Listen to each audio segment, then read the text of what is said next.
আমার নতুন একটি ব্লগে সবাইকে অনেক অনেক স্বাগত।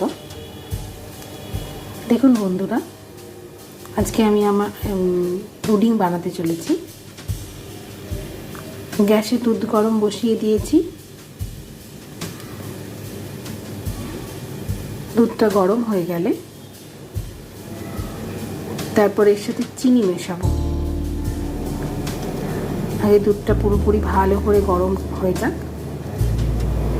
শুধু গরম না, একটু ভালো করে ফুটিয়ে নেব দুধটা, যাতে দুধটা একটু ঘন হয়ে যায়।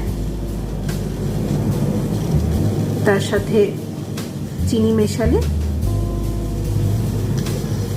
বাকি উপকরণগুলো যখন মেশাবো, সব মিলিয়ে দুধটা ঘন থাকলে পুডিংটার টেস্টটা ভালো আসে।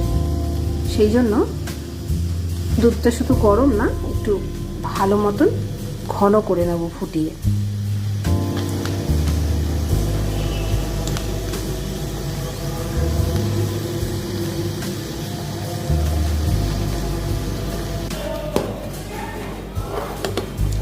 দুধটা একটু নাড়তে থাকবো, যাতে দুধটা উঠলে পুরোপুরি পড়ে না যায়, পাশাপাশি একটু ভালো মতন যেন ঘন হয়ে যায়।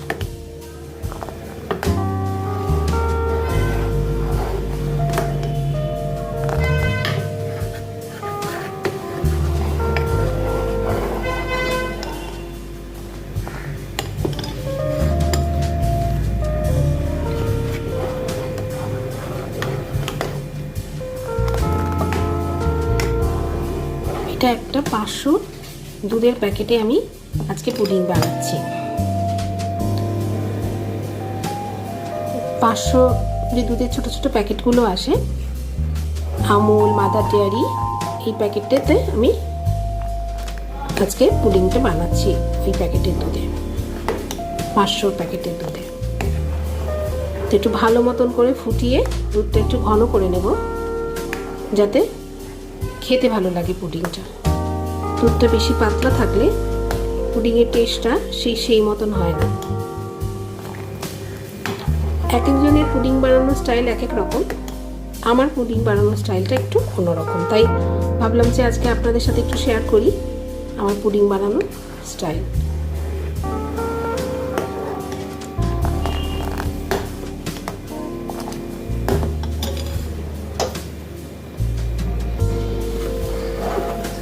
দেখুন বন্ধুরা, দুধটা বেশ অনেকটাই ঘন হয়ে এসেছে। হাফ লিটার যে দুধের প্যাকেটগুলো হয়, 500 মানে ওই হাফ লিটারের দুধ আর কি। আপনাদের একটু আগেই বললাম যে 500 দুধের প্যাকেট, 500 মানে ওই হাফ লিটার যে দুধের প্যাকেটগুলো হয় না ছোট ছোট, আমুল, মাদার ডেয়ারির, এগুলো বললাম।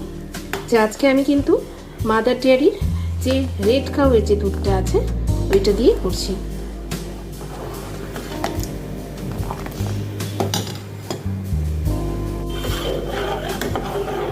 দেখুন দুধটা বেশ ভালো ঘন হয়ে এসেছে। এবারে আমি এতে চিনি মেশাবো। এবারে আমি আমি আন্দাজ মতো মেশাচ্ছি। আমি একটু টেস্ট করে দেখে নেব দুধে মিষ্টিটা হয়েছে কিনা। তো সেই জন্যে আমি আমার আন্দাজ মতন, আমি প্রতিবারই এইভাবেই পুডিংটা বানাই। যখন দুধে আমি চিনিটা দিই তখন নিজেই একটু টেস্ট করে নিই, যাতে দুধে ভালো মতন মিষ্টিটা হয়েছে কি হয়নি। এই দেখুন চিনি মেশাচ্ছি।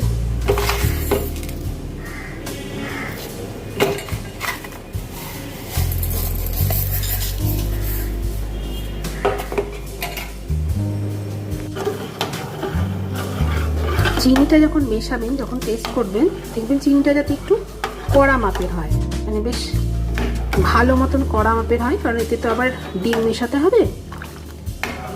তো ডিম মেশালে আবার চিনিটা একটু হালকা হয়ে যেতে পারে, তো সেই জন্যে একটু কড়া মাপে। এবারে আপনারা যে যেমন মিষ্টি খান, পুডিং অনেকে খুব মিষ্টি, কড়া মিষ্টি পছন্দ করে। যেমন আমার বাড়িতে সবাই খুব কড়া মিষ্টি পুডিং পছন্দ করে, মানে ভীষণ কড়া না হলেও মোটামুটি যেন মিষ্টি হয় পুডিংটা আর কি। তো সেই জন্যে মিষ্টিটা আপনারা আপনাদের স্বাদ মতন বুঝে চিনিটা দেবেন। তাহলে পুডিংয়ের এবার নেক্সট স্টেপে আসা যাক। নেক্সট স্টেপটা হচ্ছে আমি 3টে ডিম নিয়েছি এখানে 3টে পুডিং বানানোর জন্য। আপনাদের আগেই বলেছি যে আমি হাফ লিটার দুধ ওখানে ইউজ করেছি, আর এখানে 3টে ডিম ব্যবহার করছি। হ্যাঁ, 3টে ডিম তাহলে এবার আমি ফেটিয়ে নিচ্ছি ভালো করে। এমনভাবে ফেটাতে হবে 3টে ডিম যাতে একেবারেই পুরো দানা দানা বা কোনো কিছু না থাকে। আবার বেশি ফেটাবো না যাতে আবার ফেনা এসে যাবে। মোটামুটি একটু ভালো করে ফেটিয়ে নেব যাতে 3টে ডিম পুরো মিশে যায়। তারপরে বেশি আবার ফেনা না হয়, তখন মুশকিল হবে দুধে আবার ঢালতে। আর ওইদিকে দুধটা আমি ঠান্ডা হতে বসিয়ে দিয়েছি, যেহেতু দুধটা আমি গরম করেছিলাম চিনি মিশিয়ে। তো ঠান্ডা না করলে তো আবার ডিম দিলে ডিমটা তখন অন্যরকম হয়ে যাবে। তো সেই জন্য দুধটা ঠান্ডা করে নিয়ে এসেছি ওদিকে, আর এইদিকে ডিম 3টে ফেটিয়ে নিচ্ছি। তো চলুন এবারে পুডিংয়ের ডিম ফেটিয়ে নিলাম। এরপরে এবারে শুধু পুডিংটা গ্যাসে বসানোর অপেক্ষায়। তো আসছি তাহলে আবার নেক্সট স্টেপের জন্য।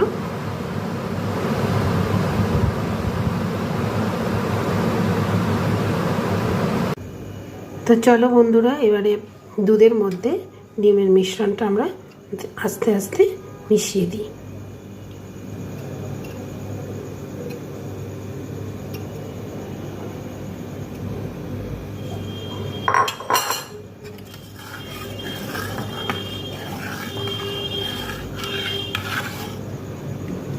মনে রাখবে দুধটা ঠান্ডা হলে তবেই কিন্তু এই ডিমের মিশ্রণটা মেশাবে, কেমন? নাহলে কিন্তু দুধটা গরম থাকা অবস্থায় যদি ডিমের মিশ্রণটা মেশানো হয় তাহলে কিন্তু দুধটা পুরো নষ্ট হয়ে যাবে। তো সেই জন্য দুধের মধ্যে ডিমের মিশ্রণটা এবার দিয়ে দিয়েছি আমরা। এবারে আমরা ভ্যানিলা এসেন্সটা মিশিয়ে নেব। তো চলো এবারে 1 টিস্পুন ভ্যানিলা এসেন্স মধ্যে দিয়ে দিলাম, যাতে ডিমের একটা কাঁচা গন্ধ থাকে, সেই গন্ধটা যেন না থাকে এবং সুন্দর ভ্যানিলার একটা মিষ্টি গন্ধ যেন আমরা পুডিং খাওয়ার সময় পাই। আস্তে আস্তে করে পুরোটা ভালোভাবে মিশিয়ে নেব। ডিম, দুধ এবং ভ্যানিলা এসেন্সটা যেন ভীষণ ভালোভাবে মিশে যায়। তোমরা চাইলে এই দুধটা ভালো করে ছেঁকে নিতে পারো, আমিও ছেঁকেই নেব। এইবারে আস্তে করে দুধের, যাতে এই দুধের যে ছোট ছোট যে ফেনাগুলো দেখা যাচ্ছে ডিমের, এগুলো যাতে না থাকে পুডিংটা যখন আমরা খাবো। তো সেই জন্য দুধটা আমরা ছেঁকে নেব। এবারে দেখো বন্ধুরা, দুধটা আমি ভালো করে ছেঁকে নিয়েছি। এই যে দুধের ওপরে যে ইয়েগুলো ছিল সেগুলো আর একেবারেই নেই। এইবারে যেই পাত্রে আমরা করব পুডিংটা বসাবো, সেই পাত্রে আমি পুরোপুরিভাবে এই দুধটা ঢেলে নিলাম। দেখো পুরোপুরিভাবে ঢেলে নিলাম এই পাত্রেই বসাবো পুডিংটা বানাতে। তো সেই জন্য এই পাত্রে পুরো বসে ভালোভাবে ছেঁকে নিলাম। এবারে এই পাত্রের মুখটা আমি বন্ধ করে দিলাম ভালোভাবে ঢাকা দিয়ে। অল্প জল দিয়ে এরকম একটা স্ট্যান্ড বসিয়ে নিয়েছি, যাতে প্রেসার কুকারের ভেতরে যে পাত্রটা বসাবো তাতে কোনো অসুবিধা যেন না হয়। তো সেই জন্যে এই বড় একটা প্রেসার কুকার নিয়েছি, তার মধ্যে জল দিয়ে এরকম একটা স্ট্যান্ড বসিয়ে নিয়েছি। টিফিন কৌটোটা একদম স্ট্যান্ডের ওপরে, জলটাও দেওয়া আছে, অল্প জল দিয়েছি, তোমরা অল্প জল দিও। আর এইভাবে স্ট্যান্ডের ওপরে টিফিন কৌটোটা বসিয়ে দিও। এবারে টিফিন কৌটোটা বসিয়ে প্রেসার কুকার, তো চলো প্রেসার কুকারের সিটিটা খুলে প্রেসার কুকারটা আমি বন্ধ করে দিয়েছি। এবারে আঁচটা মিডিয়াম টু লোতে রাখবো এবং 20 মিনিট পরে প্রেসার কুকারটা আমরা খুলে আবার দেখবো। চলো 20 মিনিট পরে আমরা আবার আসছি। চলো এবারে গ্যাসটা বন্ধ করে দিলাম 20 মিনিট পরে। এবারে খুলে দেখা যাক কি হয়েছে।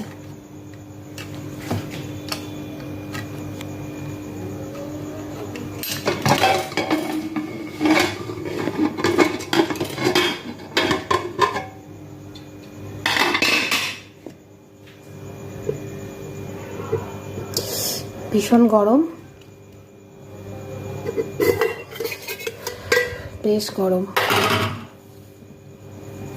চলো এবার টুথপিক দিয়ে দেখা যাক।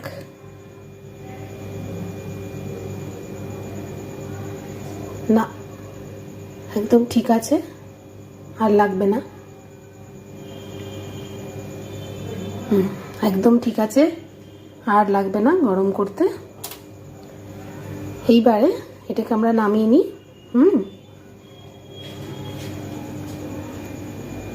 দেখো একদম নামিয়ে নিলাম। টুথপিক দিয়ে দেখেছিলাম, সেই ছোট ছোট ছিদ্রগুলো একটু রয়েছে, আর এখানে একটু একটা বড়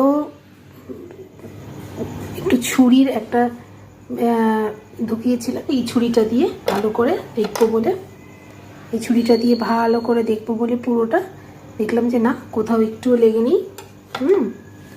দেখো পুডিংটা একদম রেডি। এইবারে পুডিংটা একটু ঠান্ডা করে আমরা ফ্রিজে ঢুকিয়ে দেবো। একদম বাইরে আগে ঠান্ডা করে নিই, দিয়ে নর্মাল টেম্পারেচারে রেখে তারপর এটাকে পুরো ফ্রিজে রাখবো। আমরা ফ্রিজে রাখবো 2-3 ঘন্টার জন্য, আমরা ফ্রিজে রেখে দেবো।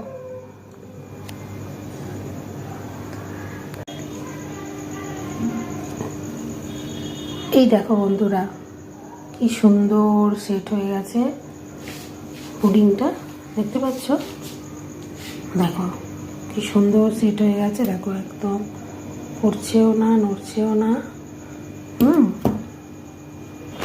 এইবারে প্লেটে সার্ভ করে খাওয়ার পালা। দেখো কত সুন্দর সেট হয়ে গেছে পুডিং। দেখো দেখো, এইবারে খাওয়ার। এই অবস্থায় কেউ কেটে কেটে খেতে পারো, আর না হলে এটাকে ফ্রিজে রেখে দিতে পারো ঠান্ডা করে। সুন্দর ঠান্ডা ঠান্ডা পুডিং খেতে দারুণ লাগে। চলো আমরা এবারে একটু খেয়ে দেখাই।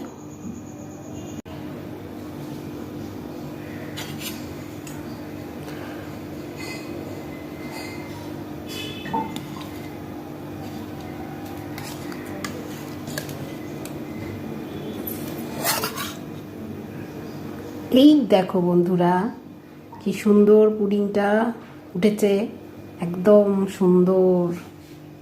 ঠিক আছে, এইভাবেই তোমরা বানিও, এইভাবে তোমরা বানিয়ে বাড়ির প্রিয়জনদের খেতে দিও। আশা করি সকলের খুব পছন্দ হবে।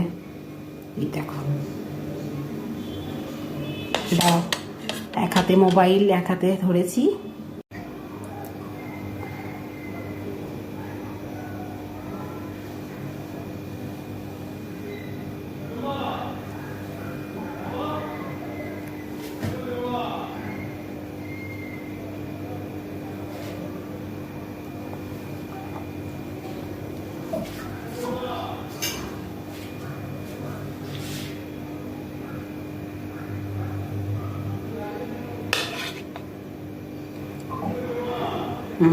ইয়াম্মি, দারুণ।